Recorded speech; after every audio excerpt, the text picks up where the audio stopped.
வணக்கம். காலை நேர பிரதான செய்திகள். விரிவான செய்திகளுக்கு செல்லும் முன்னர் முதலில் தலைப்புச் செய்திகள். தமிழர் பகுதியில் வன்முறை கொலை வெளிவந்த சிசிடிவி காட்சி. யாழில் ஹீரோயின் பாவனையில் ஈடுபட்ட கணவனும் மனைவியும் கைது. ரஷ்யாவில் மீண்டும் சக்தி வாய்ந்த நிலநடுக்கம். வடக்கில் கல்வித்துறை பின்னடைவுக்கு நிர்வாக பிரச்சினையே காரணம், பிரதமர் அது.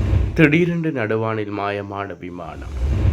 புலம்பெயர்ந்தோர் படகு மூழ்கி விபத்து, அதிகரிக்கும் இறப்பு எண்ணிக்கை.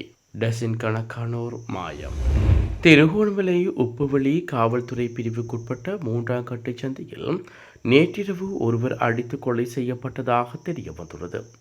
திருகோணமலை உப்புவெளி பகுதியில் இடம்பெற்ற இசை நிகழ்வொன்றில் இருவருக்கிடையில் மோதல் இடம்பெற்றுள்ளது.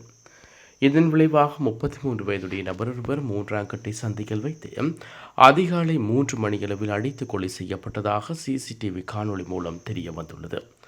குறித்த சம்பவம் தொடர்பில் சந்தேகத்தின் பேரில் உப்புவெளி காவல்துறையினால் ஒருவரும், திருகோணமலை தலைமையக காவல்துறையினால் 5 கைது செய்யப்பட்டுள்ளதாக காவல்துறையினர் தெரிவித்துள்ளனர். மேலும் குறித்த சம்பவம் தொடர்பான மேலதிக விசாரணைகளை காவல்துறையினர் முன்னெடுத்து வருகின்றனர்.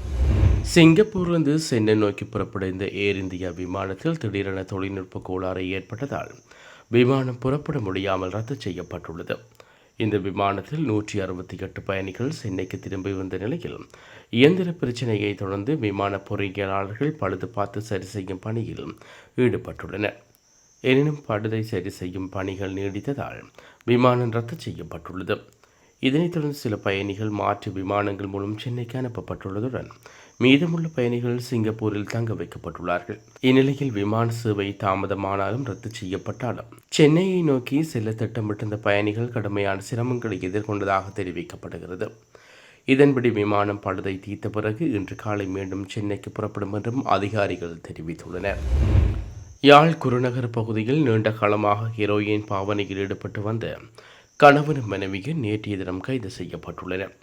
இதன்போது அவர்களிடமிருந்து 90 மில்லிகிராம் ஹெரோயின் மீட்கப்பட்டுள்ளது.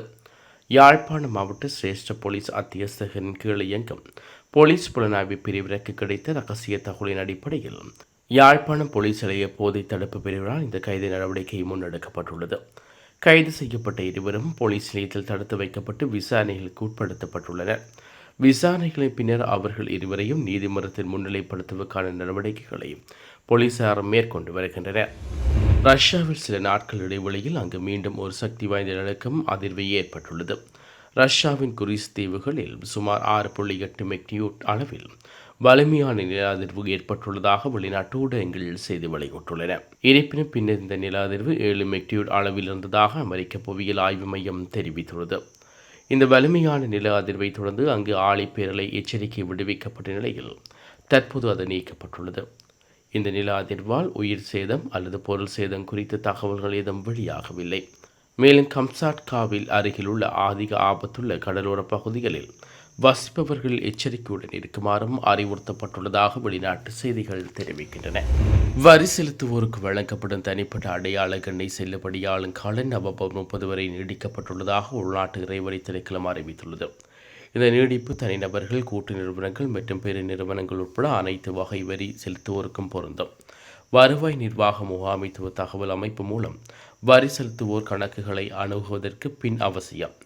2024-2025 மதிப்பீட்டு ஆண்டுக்கான வரி வருமானத்தை தாக்கல் செய்வது கட்டாயம் என்றும் ரம்மிஸ் தளம் வழியாக நிகழ்நிலையில் செயற்பட வேண்டும் என்றும் திணைக்களம் நினைவூட்டியுள்ளது. ஐஸ் போதைப் பொருட்களுடன் 7 சந்தேக நபர்கள் காத்தான்குடி போலீஸ் பிரிவுக்குட்பட்ட பல்வேறு பிரதேசங்களில் கைது செய்யப்பட்டுள்ளதாக காத்தான்குடி போலீஸ் நிலைய குற்றத்தடுப்பு பிரிவு பொறுப்பதிகாரி எஸ். நந்தன் என தெரிவித்துள்ளார். மட்டக்களப்பு காத்தான்குடி போலீஸ் பிரிவுக்குட்பட்ட காத்தான்குடி, புதிய காத்தான்குடி, பாலமுனை, பூநொச்சுமுனை போன்ற பிரதேசங்களில் வைத்து ஐஸ் போதைப் பொருட்களை மேற்கடி நபர்கள் கைது செய்துள்ளார்கள். போலீசார் நடத்திய திடீர் சுற்றி வளைப்பின் போது ஐஸ் போதைப் பொருட்களுடன் இவர்கள் கைது செய்யப்பட்டுள்ளனர்.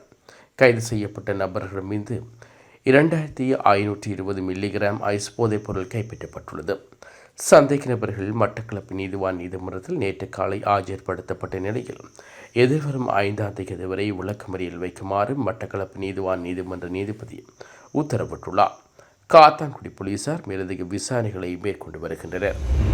வடமாகாணத்தில் கல்வியின் நிலைமை பின்தங்கியுள்ளமைக்கு நிர்வாக பிரச்சினையே காரணமாக இருப்பதாக தெரிவித்துள்ள பிரதமரும் கல்வி அமைச்சருமான ஹரணி அமர்சூரிய விரைவில் கல்வி நிர்வாக அதிகாரிகளை அழைத்து கலந்துரையாடி தீவிரை காண இருப்பதாகவும் தெரிவித்துள்ளார். வவுனியா மாவட்ட கல்வி நிலைமை மற்றும் கல்வி மறுசீரமைப்பு தொடர்பான தெளிவூட்ட நிகழ்வு நேற்று வவுனியா மாவட்ட செயலக கேட்கற் கூடத்தில் நடைபெற்றது. பிரதமரும் கல்வி அமைச்சருமான ஹரணி அமர்சூரிய தலைமையில் இடம்பெற்ற இந்த கலந்துரையாடலில் வவுனியா மாவட்ட கல்விசார் திணைக்களங்கள் மற்றும் பாடசாலைகள் எதிர்நோக்கும் பிரச்சினைகள் தொடர்பில் கலந்துரையாடப்பட்டிருந்தது. ஆசிரியர்கள் அதிபர்கள் பற்றாக்குறை, அவர்கள் எதிர்க்கட்சி பிரச்சினைகள் தொடர்பில் ஆசிரியர் தொழிற்சங்கங்கள், அதிபர் தொழிற்சங்கங்கள், கல்வி நிர்வாக அதிகார சங்கங்கள் மற்றும் ஆசிரியர்கள் பாடசாலை மட்டங்களில் எதிர்நோக்கும் பிரச்சினைகள் தொடர்பில் அதிபர்கள் சிலரும் கருத்துக்களை தெரிவித்திருந்தார்கள். இக்கருத்துக்களை செவிமடுத்த பிரதமர் ஆசிரியர் நியமனங்கள் கடந்த 5 வருடங்களாக நியமிக்கப்பட முடியாமல் இருப்பதற்கு அபிவிருத்தி உத்தியோகர்களாக உள்வாங்கப்பட வேண்டியவர்கள் ஆசிரியர்களாக நியமிக்கப்பட்ட பின்னர் நீதிமன்றத்தில் தாக்கல் செய்து அவ்வழக்கு விசாரணையில் இருப்பதே காரணம் எனவும் விரைவில் இதற்கான தீர்ப்பு கிடைக்கும் என்பதாகவும் தெரிவித்ததோடு அதன் பின்னர் ஆசிரியர் நியமனங்களை வழங்கி எண்ணி இருப்பதாகவும் அவர் மேலும் தெரிவித்துள்ளார். ஹம்பாந்தோட்டை சினக்குகல பகுதியில் காட்டு யானை தாக்கியதில் 7 வயது சிறுமியொருவர் பலியாயுள்ளார். உயர்ந்தவர் பாடசாலையில் 2ஆம் வகுப்பில் கல்வி கற்பதாக தெரிவிக்கப்படுகிறது. இந்நிலையில் யானை தாக்குதலில் படுகாயமடைந்த அவரது தந்தையும் ஹம்பாந்தோட்டை மாவட்ட பொது மருத்துவமனையில் அனுமதிக்கப்பட்டுள்ளார். நேற்று காலை 6 மணியளவில் சிறுமி தனது தந்தையுடன் விவசாய நிலத்துக்கு சென்றிருந்த போது இத்துயர சம்பவம் நிகழ்ந்துள்ளது. பாடசாலை விடுமுறை என்பதால் சிறுமி தனது தந்தையை விவசாய நடவடிக்கைகளில் உதவி செய்து கொண்டிருந்த போது காட்டு யானை 20ஐயும் தாக்கியதாக கூறப்படுகிறது. பாஸ் ஜலசந்தி அருகே நடுவானில் விமானம் ஒன்று திடீரென மாயமாகியுள்ள நிலையில் விமானி மற்றும் அவரது நண்பரை தேடும் பணி தீவிரப்படுத்தப்பட்டுள்ளதாக தகவல்கள் வெளியாகியுள்ளது. 2 இருக்கைகளை கொண்ட இந்த விமானமானது சனிக்கிழமை மதியம் 12:45 மணிக்கு ஜோர்ஜ் டவுன் விமான நிலையத்திலிருந்து புறப்பட்டு விக்டோரியாவுக்கு பின்னர் மத்திய நியூக்கும் புறப்பட்டது. விமானத்திலிருந்து விமானி 70 வயது முதியோர் என்றும் அவரது பயணி 60 வயதுடைய ஒரு பெண் என்றும் தெரிய வந்துள்ளது. இந்த தம்பதியினர் நியூ சவுத் வேல்ஸில் உள்ள குடும்பத்தை பார்க்க சென்று கொண்டிருந்த போது பாஸ் ஜலசந்தியை கடக்கும் போது அவர்களின் விமானம் காணாமல் போயுள்ளதாக தகவல்கள் வெளியாகியுள்ளது. தம்பதியினர் சேதுமிடத்தை அடையாததால் குடும்ப உறுப்பினர்கள் எச்சரிக்கை விடுவித்ததைத் தொடர்ந்து தீவிர தேடுதலும் தொடங்கப்பட்டுள்ளது. விமானம் காணாமல் போவதற்கு முன்பு எந்த வானொலி தொடர்பும் அல்லது மேடை அழைப்பும் இல்லை என்றும் கூறப்படுகிறது. அந்த விமானி மிகவும் அனுபவம் வாய்ந்தவர் என்றும் தெரிய வந்துள்ளது. ஆனால் அவர் பயணித்த அந்த விமானமானது அவருக்கு ஒப்பீட்டளவில் புதியது என்றும் தெரிவித்துள்ளார். விமானத்தின் தற்போதைய உரிமையாளரும் விமானியும் 3 அல்லது 4 மாதங்களுக்கு முன்புதான் அந்த விமானத்தை வாங்கியுள்ளார்கள். விக்டோரியா மற்றும் டாஸ்மேனிய காவல்துறையினர் பாஸ் நீரிணி மற்றும் தெற்கு விக்டோரியாவில் தங்கள் தேடுதலையும் மையப்படுத்தியுள்ளார்கள். இதனிடையே காணாமல் போன விமானத்தின் அறிகுறிகளை கண்டறிந்த தேடுதலுக்கு உதவுமாறு ஆய்வாளர் கிளார்க் பொதுமக்களையும் கேட்டுக்கொண்டுள்ளமை குறிப்பிடத்தக்கது.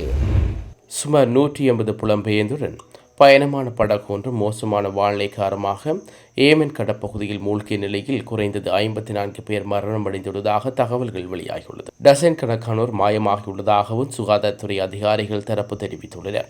ஏமனில் தெற்கு அஜ்ஜான் மாகாணத்தில் உள்ள ஐவர் மாவட்டம் அருகே அரபிக் கடலில் படகு கவிழ்ந்ததாக பாதுகாப்பு வட்டாரங்கள் தெரிவித்துள்ளன.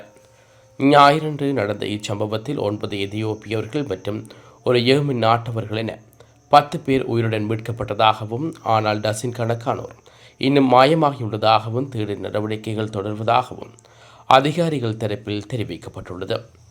இதனிடையே ஆப்பிரிக்காவிலிருந்து வரும் சட்டவிரோத புலம்பெயர்ந்தோர் மக்களின் எண்ணிக்கை ஏமனில் தொடர்ந்து குறிப்பிடத்தக்க அதிகரிப்பை கண்டுள்ளதாகவும் சர்வதேச இடம்பெயர்வு அமைப்பு ஒன்று தெரிவித்துள்ளது. வேலை தேடும் நம்பிக்கையில் ஜிபூட்டி மற்றும் எதிரியாவை ஏமனிலிருந்து பிரிக்கும் பாப் அல் மந்தாய் ஜலசந்தியை கடந்து புலம்பெயர்ந்தோர் ஒவ்வொரு ஆண்டும் பலவீனமான படகுகளில் பயணித்து சவுதி அரேபியா மற்றும் பிற வடகுலா நாடுகளுக்கு செல்கின்றார்கள். சோமாலியா தீபகற்பத்திலிருந்து ஏமன் வரையிலான பாதை உலகில் மிகவும் பரபரப்பாக மற்றும் மிகவும் ஆபத்தான கலப்பு இடம்பெறும் பாதைகளில் ஒன்றாகும். கடந்த ஆண்டு மட்டும் ஏமனில் 60,000க்கும் மேற்பட்டோர் புலம்பெயர்ந்தோர் வருகை பதிவு செய்யப்பட்டுள்ளது. 2014 முதல் போர் காரணமாக ஏமன் நாசமடைந்த போதிலும் சட்டவிரோத புலம்பெயர்ந்தோர் மக்களின் வருகையும் தொடர்கிறது. குறிப்பாக இன மோதலால் பாதிக்கப்பட்ட எதியோப்பியாவிலிருந்து அதிக எண்ணிக்கையிலான மக்கள் வளைகுடா நோக்கி செல்ல பயணிக்கின்றார்கள். பல்லாயிரக்கணக்கான புலம்பெயர்ந்தோர் ஏமனில் சிக்கி தவித்து தங்கள் பயணங்களின் போது துஷ்பிரயோகம் மற்றும் சுழல்களுக்கு ஆளாகியுள்ளதையும் ஐக்கிய நாடுகள் மன்றத்தின் அமைப்பு ஒன்று குறிப்பிட்டுள்ளது. இத்துடன் காலை நேர பிரதான செய்தி அறிக்கை நிறைவு பெறுகிறது. தொடர்ந்து நாளை காலை பிரதான செய்திகளோடு இணைந்து கொள்ளுவோம். நன்றி.